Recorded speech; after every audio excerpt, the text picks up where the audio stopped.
So, hello everybody, welcome to Texas Rock Gym. My name is Drew. And I'm Greg. Today we're going to be talking about our trip to Hueco Tanks. Christy, our... social media manager. Thank you, yeah. Christy, our social media manager. She asked us to do a quick video on what it was like for us at Hueco Tanks trips. So she had a couple questions lined up for us. First question, have you ever climbed at Hueco Tanks before? For me, I've been there. This past December was my third time coming out to Hueco. Probably the best time, I'd say. Yeah. Nice. So for me, it was the second time, and it was a great chance to for me, second time was like, if you've ever been to Hueco before, it's so massive that you'll never see all of it. And so the second time I felt like, oh, okay, I think I know where north and west are now. Start to get a handle on the actual park itself, for sure. Right. So and then next question, any previous projects you worked on and any new projects? So for me, one old project, T-Bone Shuffle, left behind. It took about a 4-year break, and then I got back on it, got to about the same place I was before, so that was actually a really nice test piece for me. So there was that, and then some new projects that we got on, probably a climb called Mop Boys. It was really long traverse, about 55 foot long traverse. 65? Yeah. Something like that. Yeah. Too long. And then also, one of our old climbs that I'd done before, a hold broke, so that's kind of a new project. Lobster claw? Yeah. And the classic C-spot run was something that we kind of touched and worked on. Yeah. Supposedly a hold broke on that too, C-spot run, but there's a bat hang start. It's like a V2, new school V2. I think maybe it was a V1 at one point, but there was a bat hang start for it. It still goes. Nobody gets out of here live. Yeah. Which is right behind C-Spot Run. That's the new project. That's the new project. We're talking about new projects. Right, we're answering these questions. Oh, old project, yeah. An old project for me. Oh, that was an old project for you? Nice. Right on. I touched it. Couldn't do anything. But yeah. So I jumped, So for me, previous projects, there was one called Pseudo Name Dropper. I'd call this like a previous red point. I was there 4 days, climbed all 4 days in a row last year, same exact time. This is, by the way, December 12th to 18th. Hope to do it again next year. That's kind of the time period that I can make it out there. And I found a super local dirtbag name will not be named here. Super cool guy, and he showed us this Pseudo Name Dropper Direct. So there's a lot of routes out there. If you buy the books, there's some expensive books because it's this iconic place and there's only so many printed. And so it's like supply and demand. These books are like a lot. I've got an old school book written by John Sherman, who's the original John the Verm Sherman, wrote the book, and there's not everything in there. And so when I went there and met this local, he was like, I was asking where this particular climb started, and he said, he just proceeded to lie down on the ground and then show me a variation of his own and said, that was a pretty fun way to do it, man. You got to try that. And I was like, right on, that was awesome. And so that was our introduction to Hueco. We were so privileged to meet this guy, and he took us around all these little iconic spots that locally iconic as opposed to based on the book. That was really cool. So I highly recommend, if you go, to find your own way. Do whatever you want. Start on the lowest holds you can. Start on the highest holds you want, I guess. Jump to the next holds. For me, I'm starting on the lowest holds I can so I can get the most out of a climb. But anyway, back to my project. My project that he showed me first was Pseudo Name Dropper. It's V2, Hueco Tanks V2, so maybe new school V3, V4. That was really cool. Came back to that. We worked it for a bit and got it. And finally both got it, yeah. It took awesome. A couple of goes, but and a little bit of beta work, but it's tricky. So. Yeah, going outdoors is something different, and the type of rock that they have there is something you got to acclimate to. And so before that, my new project is C-Spot Run. I really wanted that one.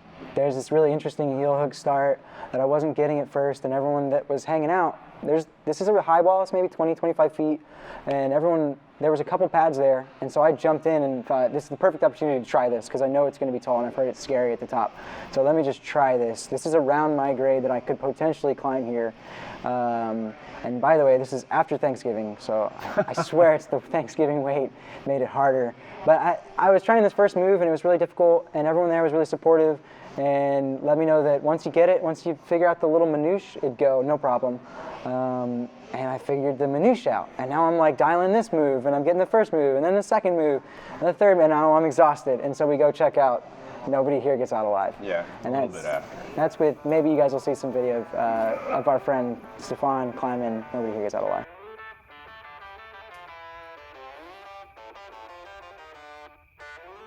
Come on, Stefan.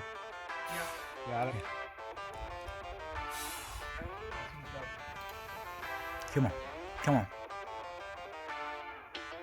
Yeah. Burn it all. Come on. You got this.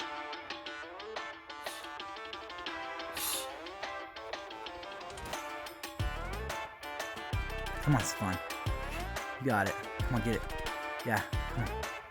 Nice, dude. Nice. Come on, man. Yes. You got it. Get it.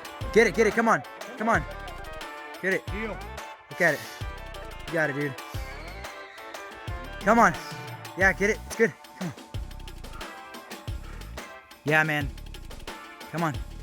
Yes, come on. Come on. You're on. Catch that. Nice. Yeah. Do what you just did. Come on.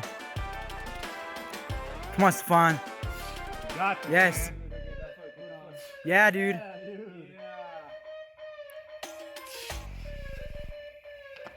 Nice, Stefan. Yeah, Stefan. Keep working it. Nice.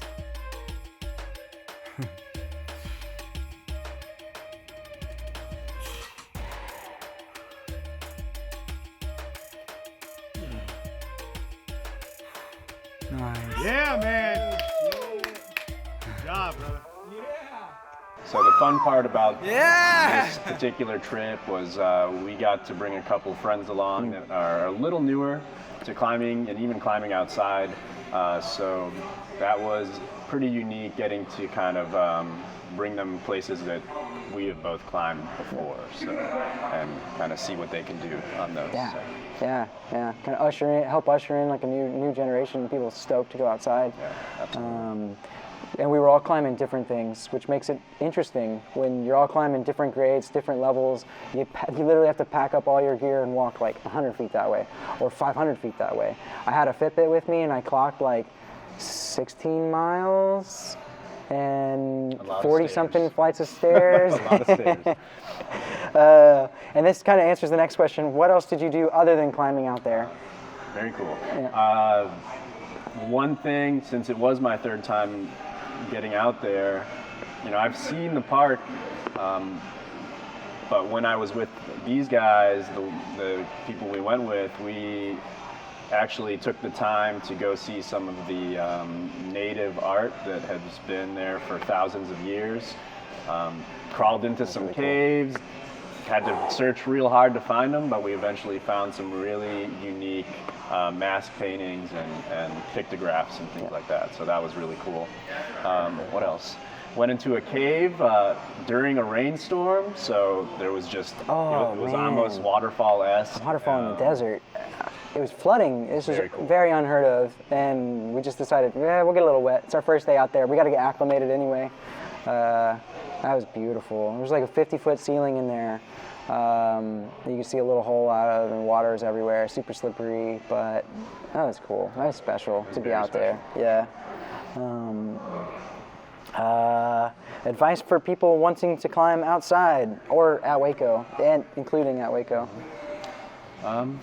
Honestly, you know, from advice, if you're just going to go out and boulder, go see if somebody's selling a cheap crash pad somewhere, and just find a day where you can get out and go. Bring friends. Bring friends. Some friends to bring spot big you, boys. for Bring sure. big boys. It's really nice to be a small dude with big boys catching you. Sorry. No, but Yeah. you know, and it's easy to say, I've never been, am I going to have a good time? But honestly, you just have to get out and try it. And you're going to acclimate to getting on real rock pretty quick if you make it consistent. So,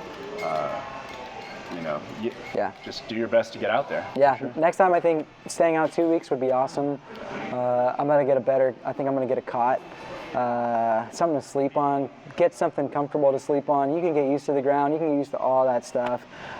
Make sure you bring enough food, water, stay out there for a while. If you're going for a longer trip, 2 weeks, you can actually take a couple days off here and there, whereas we were planning on climbing 5 days, we climbed 4 days, and with the rain the first day, and then the second day we were just really sensitive to any water damage that could be happening to the rocks, so that's another thing to be mindful. Check out definitely check out Mountain Project, which is a website you guys check out, buy the guidebooks, talk to the locals. My favorite thing to do is just talk to locals, find somebody, ask them what are the ethics in this area. Every different area of climbing tends to have different ethics. Yeah. So for this, it was a type of rock that doesn't do too great with water, but the water you're more worried about damaging is the top outs, potentially flaking some of that igneous rock. It also gets cold enough out there that any of that water that had kind of sunk behind the holds can freeze and expand, behind the rocks. Just having to be pretty careful with that. But it got drier and drier throughout the next couple days, and we were able to pull on some kind of harder climbs, and I'd say it was a definite success. Yeah. So that was news to me. I guess tips for climbing specifically at Hueco, if you can definitely climb on North Mountain is the kind of self-guided mountain everybody can get on. If you don't stay in the park, then just make sure you're getting up a little earlier, getting to the front gate so that way you actually get a spot. Yeah. If you can, reserve a guide for yourself to get out on East and West Mountain. You're going to have a really good time out there too. Yeah, and the two of the places that you can stay is called the Rock Ranch and the Hueco Mountain Hut. Great people that work there. Awesome place to buy stuff. But yeah, if you guys ever want to talk about getting out there again, come by, check us out, Texas Rock Gym. Again, my name is Drew. And I'm Greg. And we'll see you guys later. Yeah. And remember, at Texas Rock Gym, you're always one rope away from your next climb. See you guys.